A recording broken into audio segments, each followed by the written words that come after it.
Hi. This is where we talk about geopolitics for 20 minutes, but it's quite important.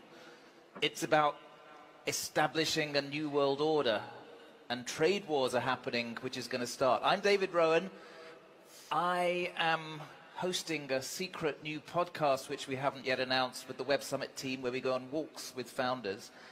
Michel Pillsbury, at the end of the sofa, is a China expert at the Hudson Institute in Washington, D.C., and Donald Trump has called him a leading authority on America and China.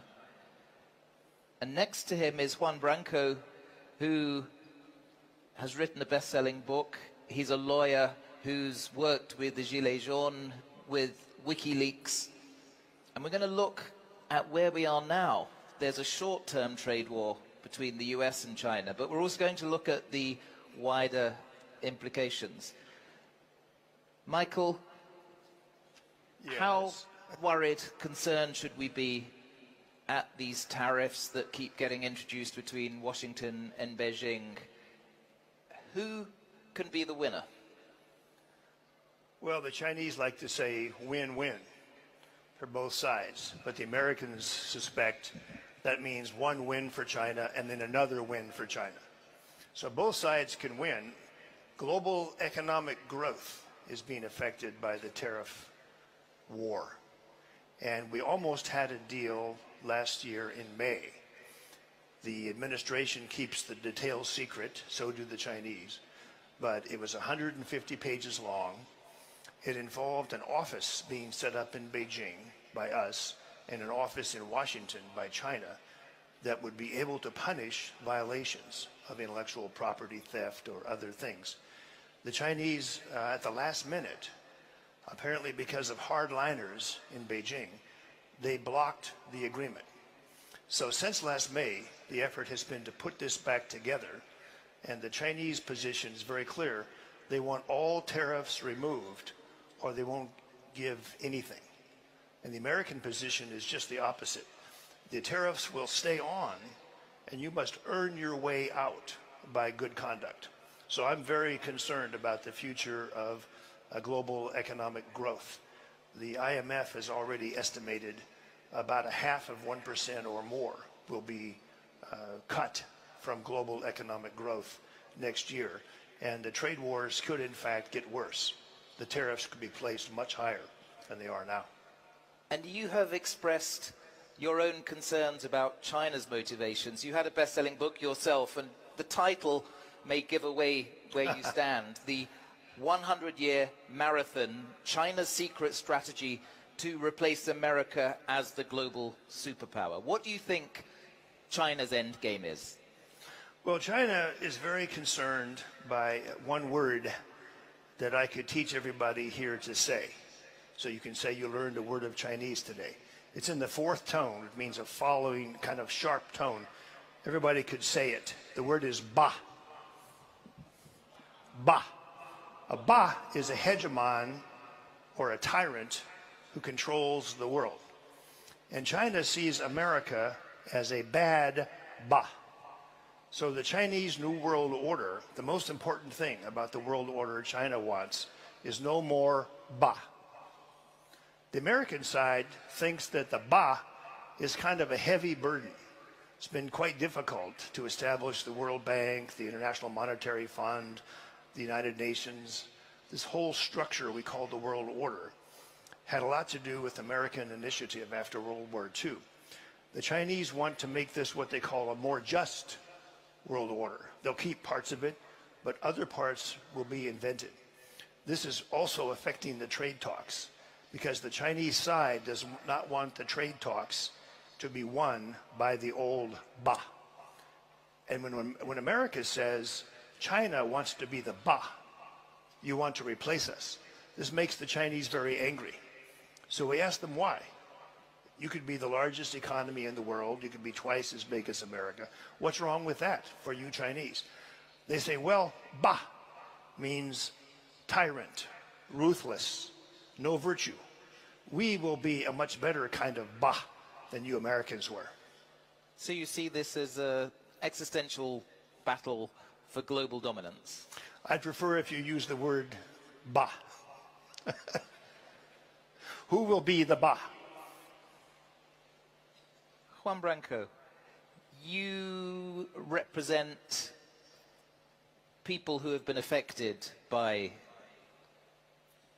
global trade, the workers, people whose organizations are being challenged by the dominance of big corporations. You've worked for refugees in bringing legal actions against the European Union. How concerned are you that free trade is being inhibited? Well, first I would like to thank the Web Summit for reminding us that Tony Blair is free of movement. He was here a few hours ago, in spite of having triggered a deadly war in Iraq, who has costed tens of thousands of people alive, and that in the same time, Julian Assange is still in prison in London for having revealed the crimes committed by the US and the UK. I'm not used to be surrounded by so many war criminals, so it's kind of a new setup for me. But regarding the, actually my thanks to the Web Summit are sincere in the sense that it allows really to show that Tony Blair is free of movement, and it's good to see it and not just to forget about that, and it allows to show that Julian is not present here, whilst I think many of you would like to hear his thoughts about these subjects. He has worked a lot on commercial trade,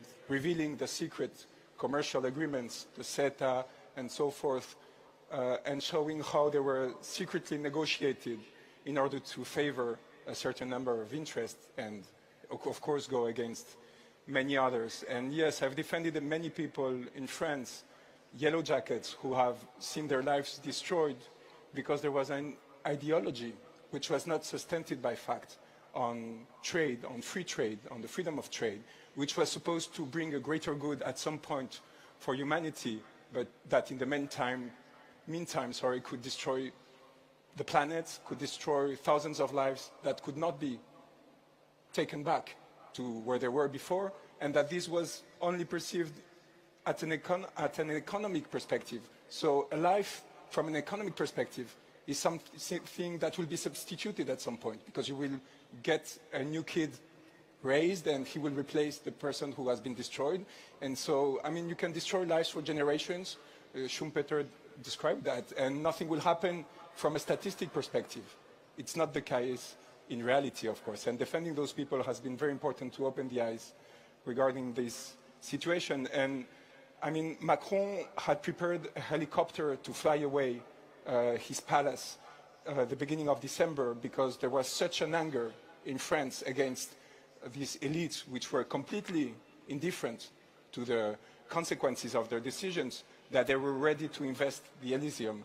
And still Macron is today in China, negotiating to open even more the borders in a commercial way with China, between China and France. And he's pushing, and he has stated it publicly, especially, to have more pork, French pork, being sold to China, 10,000 kilometers away.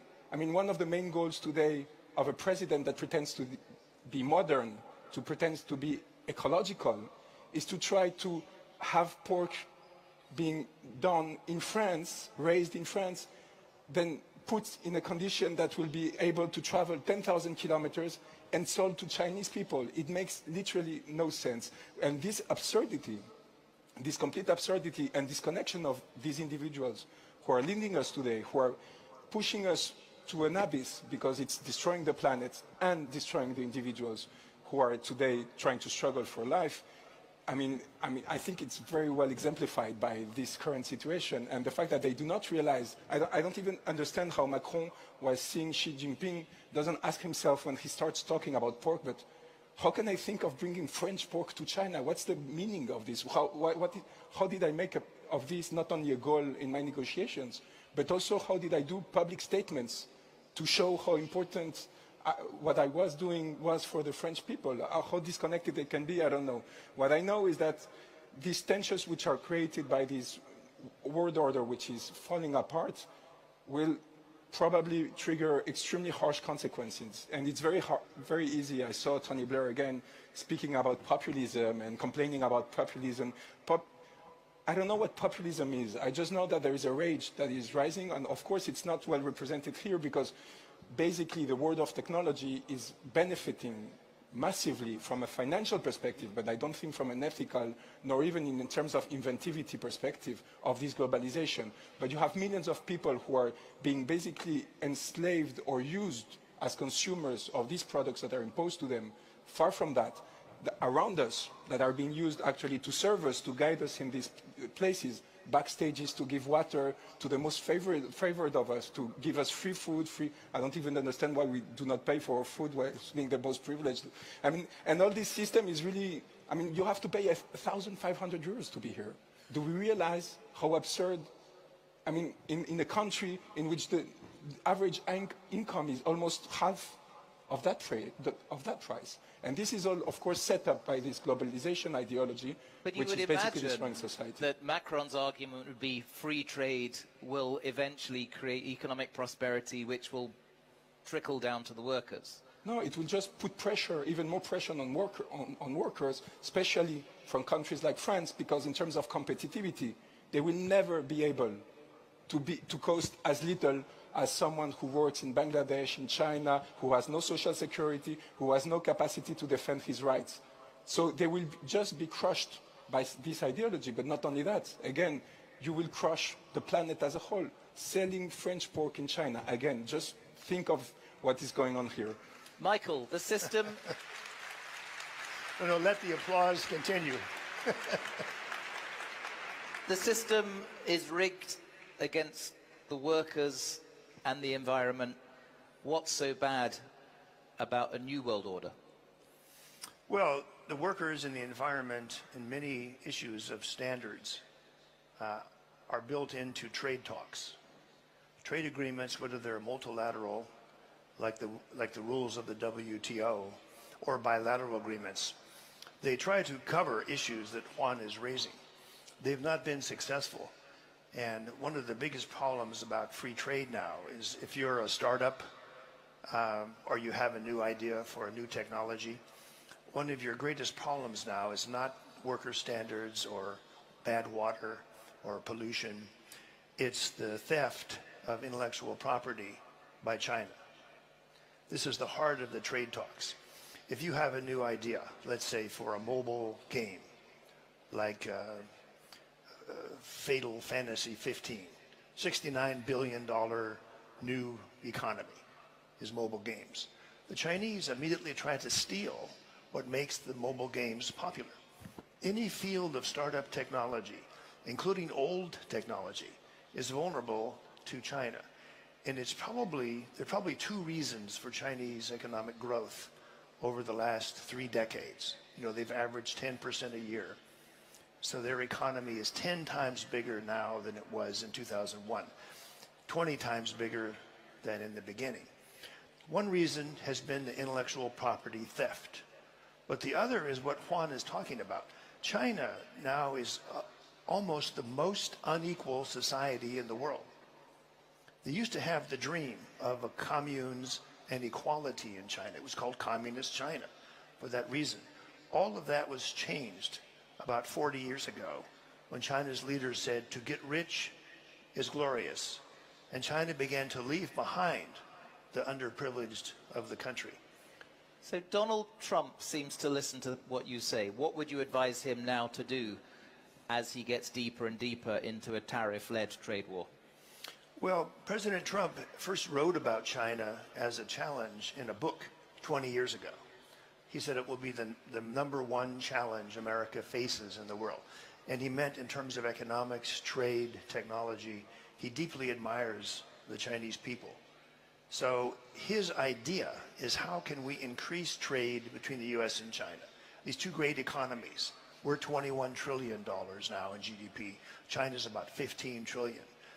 So all other countries in the world, even together, don't come close to the Chinese idea of G2. These two countries basically run the world. That's the direction we're going. And President Trump's trade talks are an effort, I think will be successful, an effort to have reciprocity, to have the U.S. and China play by the same rules, and to have a mechanism where if they catch us or we catch them doing something unfair, there'll be a mechanism to have punishment by either side. So the direction the world is going is toward this G2.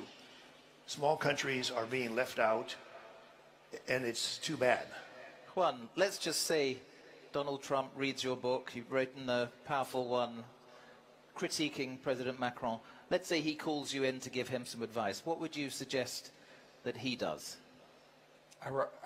On France, or on the trade wars that we're going through at the moment? Okay, no, before that I would ask him to free Julian Assange. I'm sorry to insist on that, but he's the one who has the power for that. So if you are able to speak with him, I would like you to convey that message. There is no reason for this guy to be held in jail in 7 square meters in a jail that was built for terrorism in Belgium. Back to the question. But the British hold him, not America. No, it's for an extradition demand from the US. So it's the US who hold them, and we know that. So, and regarding free trade, I'm an enemy as a French person of the power of Donald Trump today, because of course he's trying, as you said yourself, to try to create a G2 that will impose its rule to all the other countries. And of course the only solution, if we want to avoid what I consider to be a new kind of neo-fascism in which you have protectionism abroad and very liberal rules inside your country, in which you let some kind of savage capitalism basically destroy society, we have to think, for the people who consider themselves as progressists, of a new alternative that starts by building back a sovereign space at a national or a bit larger level, but probably not in the EU, which is not capable.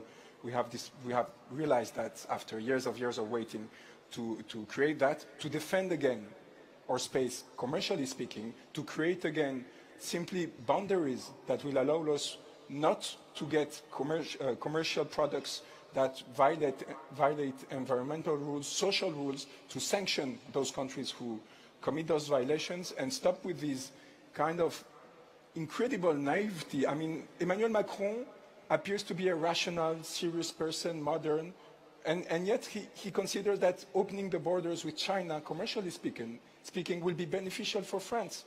He has no power to go against China in case China will violate the clauses of the negotiations that they are putting in place. There is no way that we will be able to defend ourselves by going forward in a free trade movement. We have to protect ourselves again, protect the weaker of society who have been completely forgotten these last 20 years under the excuse that in the long term it would be favorable for the general cause. We have discovered it won't be the case, and the planet will not be livable if we continue that path before that moment. And we have to renew politically, because this is a political subject, either through a revolution, either through the constitution of a new front, an alternative to this current system. For me, Macron and Trump are very similar, so both internally. Sadly, we're not going to be able to have that revolution here, because we have to make way for the next session. I just need to say President Trump does admire President Macron, so we disagree about that.